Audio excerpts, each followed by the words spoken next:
Salam hörmətli müəllimlər və əziz abituriyentlər. Deməli, belə bir maraqlı və sadə bir məsələmiz var. Arximed qüvvəsinə aiddir bu məsələ. İpə bağlanmış 400 qram kütləli cisim maye daxilində tarazlıqdadır.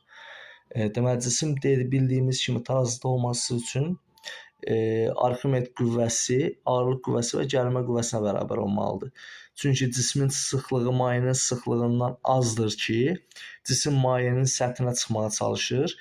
Yalnız ipdə yaranan gərilmə qüvvəsi, yəni ipin köməyi vasitəsilə maye daxilində qalmışdır cisim. Deməli, ipdə yaranan gərilmə qüvvəsi 12 Newton olarsa deyir, cismə təsir edən Arximed qüvvəsini tapın. Mən cismi deməli burada çəkmişəm və təsir edən qüvvələri göstərmişəm.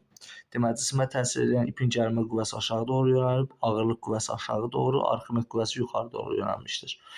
Onda yaza bilərik ki, F Arximed qüvvəsi bərabərdir F ağırlıq üstə gəlinsin T gərilmə qüvvəsinə.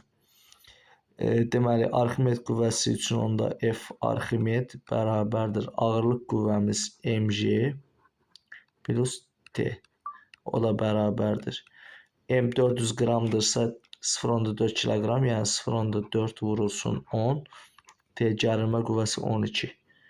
O da bərabərdir 16 Newton.